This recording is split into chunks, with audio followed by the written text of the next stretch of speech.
নমস্কাৰ বন্ধু বান্ধৱীসকল সকলোকে স্বাগতম জনাইছো মোৰ চেনেলৰ অন্য এটা নতুন ভিডিঅ'লৈ। বন্ধু বান্ধৱীসকল আজি মই আপোনালোকক জনাবলৈ গৈ আছো অসমৰ জনপ্ৰিয় ধাৰাবাহিক বেহাৰবাৰী আউটপোষ্টত অভিনয় কৰা অভিনেত্ৰী বিউটি বাইলুং আৰু ৰাকেশৰ বিষয়ে। বাস্তৱ জীৱনত অভিনেতা ৰাকেশ আৰু অভিনেত্ৰী বাইলুঙৰ কেনেকুৱা ধৰণৰ সম্পৰ্ক আছে তাকেই আজিৰ এই ভিডিঅ'টোৰ জৰিয়তে আপুনি জানিব পাৰিব।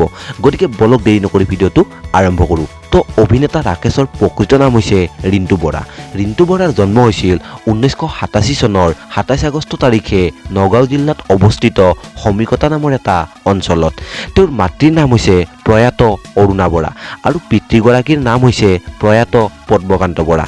ৰিণ্টু বৰাই বেহাৰবাৰী আউটপোষ্টত প্ৰথমতে স্ক্ৰিপ্ট ৰাইটাৰ হিচাপে কৰ্মজীৱনৰ পাতনি মেলিছিল।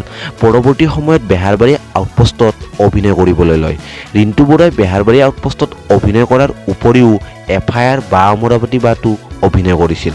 আনহাতে বিউটি বাইলুঙৰ প্ৰকৃত নাম হৈছে চুমকি কছাৰী। চুমকি কছাৰীৰ জন্ম হৈছিল 1992 চনৰ 19 জানুৱাৰী তাৰিখে গোলাঘাট জিলাত।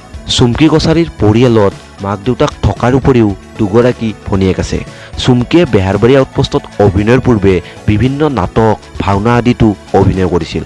বন্ধু বান্ধৱীসকল চুমকি কছাৰী আৰু ৰিণ্টু বৰাৰ ৰিয়েল লাইফত কেৱল মাত্ৰ বন্ধুত্বৰ সম্পৰ্ক আছে আৰু তেওঁলোকে এটা পৰিয়ালৰ নিচিনা বেহাৰবাৰী আউটপোষ্টত মিলিজুলি থাকে। তো বন্ধু বান্ধৱীসকল ভিডিঅ'টো চাই কেনেকুৱা পালে তলত কমেণ্ট কৰক আৰু আপুনি যদি ৰিণ্টু বৰা আৰু বিউটি বাইলুঙৰ অভিনয় চাই ভাল পায় তেনেহ'লে এটা লাইক কৰি দিয়ক। লগতে এই চেনেলটো ছাবস্ক্ৰাইব কৰি দিবলৈ একদমেই নাপাহৰিব। ধন্যবাদ।